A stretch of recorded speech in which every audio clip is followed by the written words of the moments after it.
Welcome to a special Mother's Day episode of Money with Alpha. Depending on where in the world you're listening from, in Australia, the second Sunday in May is always Mother's Day.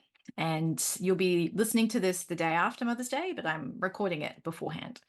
But I wanted to take this opportunity because I had a different topic planned actually, but then I thought, no, I really want to do this episode because I think it's very important to acknowledge the contribution and the sacrifices in a way that a lot of mothers make. And whether we're a mother or not, we have a mother and we know mothers. And as women, we take on so many roles, and mothers or motherhood is one of them, and it's a pretty significant one, and it's a very influential one as well. We have a lot of hats that we wear as mothers. So I wanted to take this moment to really acknowledge three key things when it comes to not just motherhood, really, but human beings, especially women in general. And the first one is making sure that we practice gratitude. Quite often we just go and go and go and go, and we're busy and we go from here to there and we're rushing and trying not to be late and trying to be organized and checklists and the things for the school, and if I filled in the form, and there's so many things. To pause, acknowledge the feeling and the energy through your body, and practice gratitude. Now, I started a gratitude journal earlier this year, and while I don't remember to do it every single night, I'm pretty consistent about it. And I notice the days that I do it and the days that I don't. I feel so much, I don't know, more fulfilled, more love, more soft when I've done the gratitude journal. And I do it at nighttime because it's, the reflection of the day. And that's a nice way to kind of unwind and practice calm before bedtime. So gratitude is a really big part of it. The other aspect that I wanted to delve into, and I'll go into each of these in a little bit more detail as well. But number two, so number one was gratitude. Number two is giving, and number three is receiving.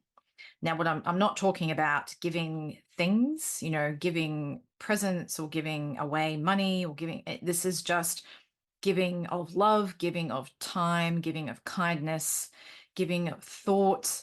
It's amazing just what it does when somebody knows that you're thinking about them.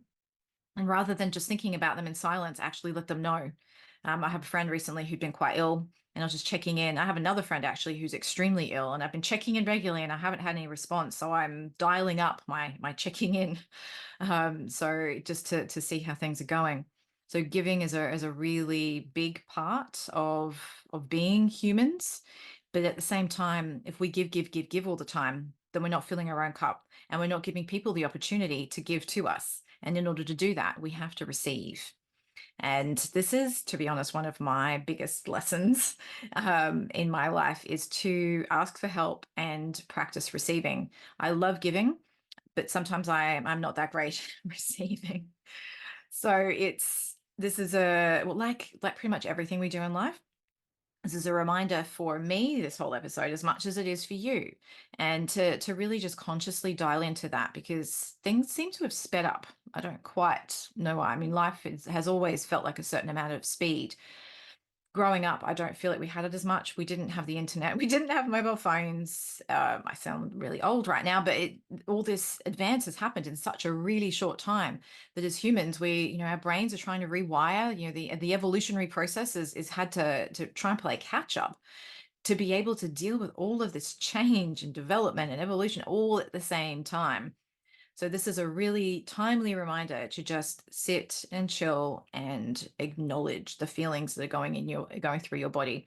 I see a lot of stress and overwhelm at the moment. Obviously, I see it more in the money side of things, but just in general, whether there's illnesses or there's just so many things that we're trying to do all at once, and it eats away at us as well, and that energy then doesn't then give us the energy to do the things that we actually want to do. And quite often we're not even clear on what that even is. You get to a certain point in life, and if you've just been going and going and going and giving and giving and giving, you don't even really remember what it was that you like to do. I was having a conversation with someone yesterday. I was like, what do you do for fun? And they're like, I don't know anymore. I thought that really, as a human being, it hits me when I hear things like that, because I thought, oh my gosh, we disconnect to fun. And that's the thing that keeps us going. I was like, well, what do we do as children? For me, I used to love swimming. I was a fish when I pretended I was a mermaid. I used to get hair ties and put them around my knees and around my ankles, and I would actually practice being a mermaid. And I would see how many times up and down the pool I could go. Yes, it was not a Olympic-sized pool by any means, underwater before I needed to come up for air.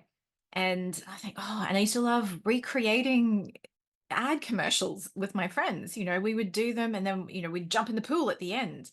And it's that sort of imaginary fun play. Laughing, like when did you last belly laugh? Like really, really something hit your funny bone and off you went and you could not stop giggling. When did that happen last? It's one of those things, it feels so good when you do laugh. You go, oh my gosh, I've forgotten how much fun just laughing is, and even smiling. I cycle most mornings, and now I sort of pass the same people because we're all doing our exercise at the same time of day, and they actually smile at me now. It's taken a while of me smiling, but they're finally starting to get the gist. Oh, this weird cyclist with the cable tires coming off her helmet is friendly. Okay, we can smile. It's okay. The world's not going to end.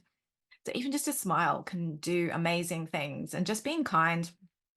If you're in a hurry, I know that's really hard to do. And I have to really check myself sometimes to not get into the habit of busyness, to really be still and to acknowledge that everyone's time frames are different. Like my parents are both retired.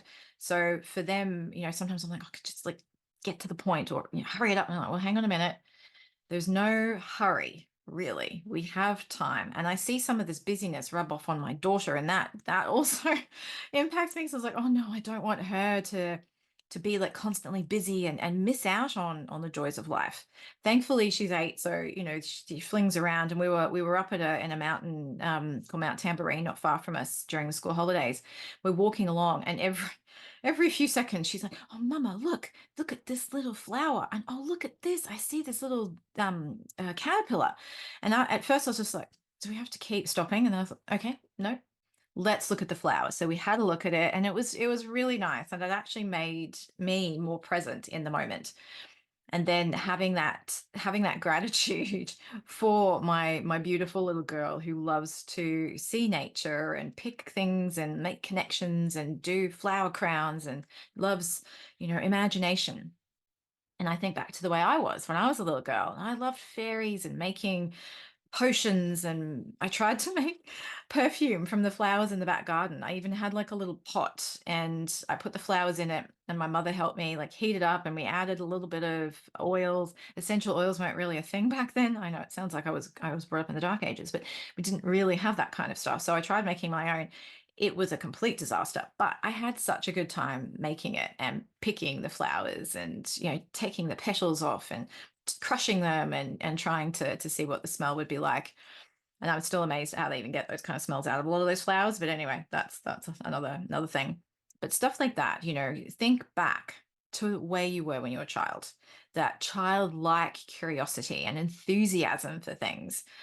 I have to catch myself sometimes, on a bit of a cynical rant with at dinner with my husband sometimes, and I'm just like, oh, I think of how amazing everything. I was, scared and full of hope and all the things when I was in my, late teens, early 20s.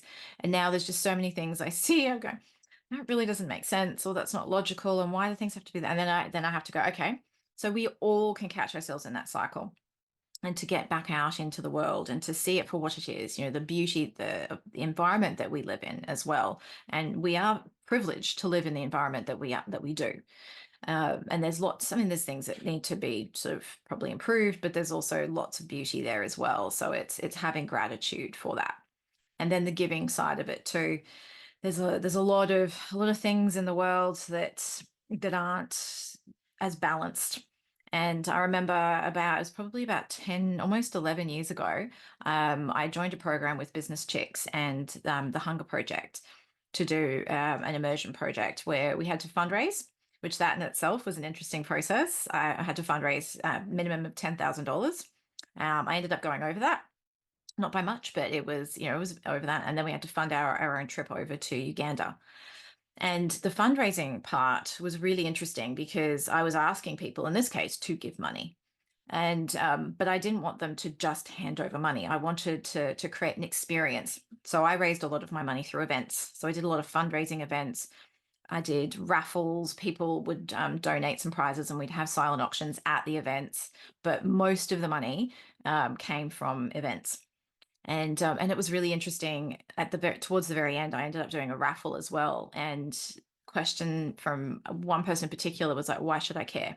Why should I care about somebody in Africa?" And I was like, "Okay, fair question, entitled to ask it." And they said, "Why would I care about them when there's so many people locally who need help?"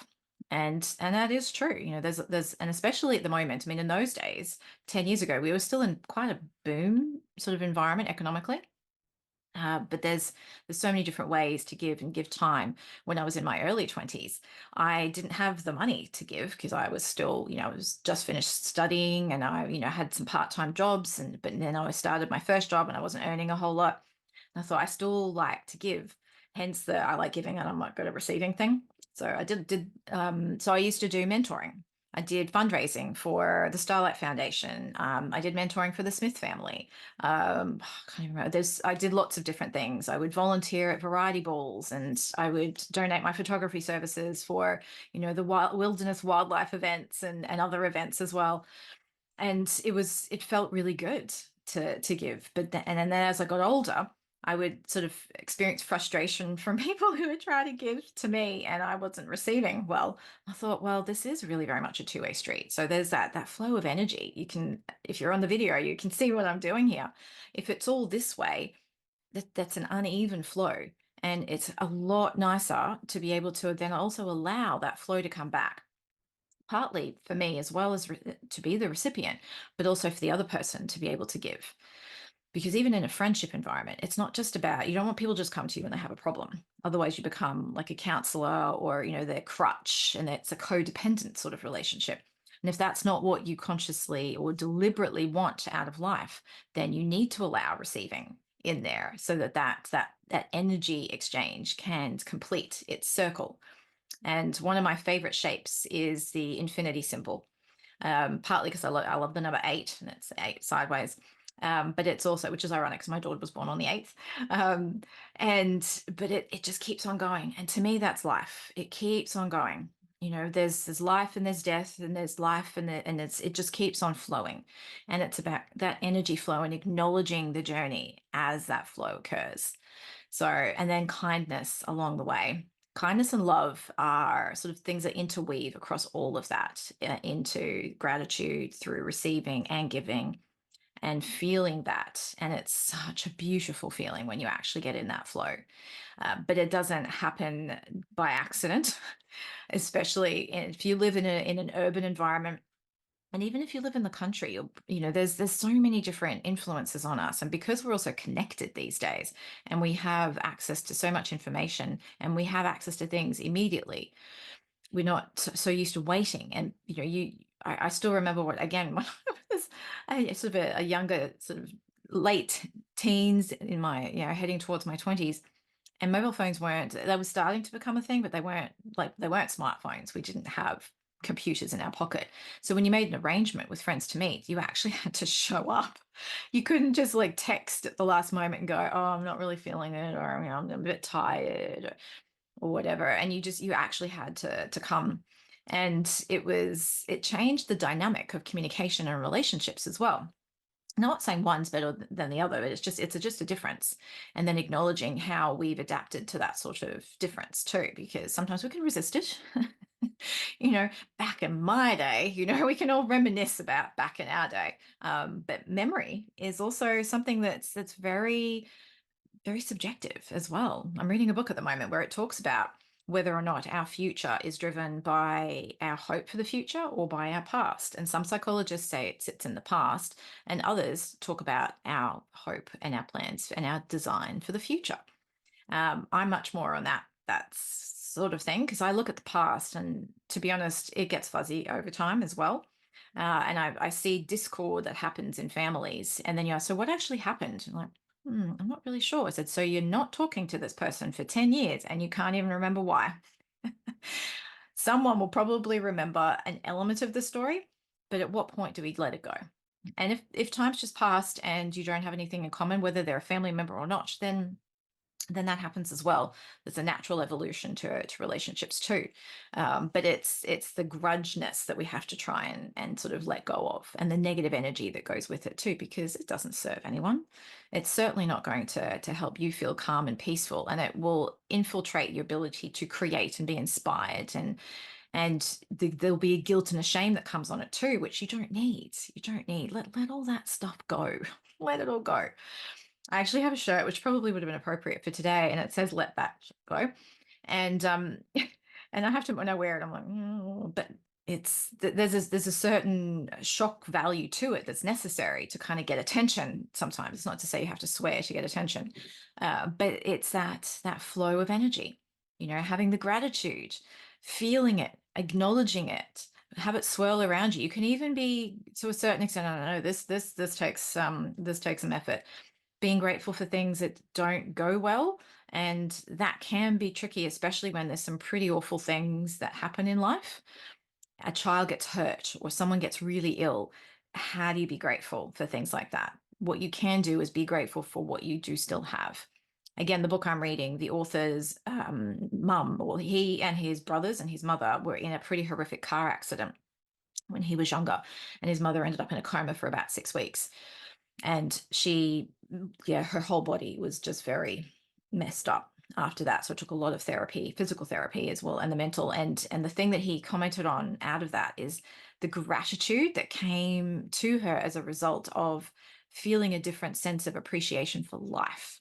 So while the accident itself was horrific, what she chose to take from it was, I'm alive. I get to see my children grow up.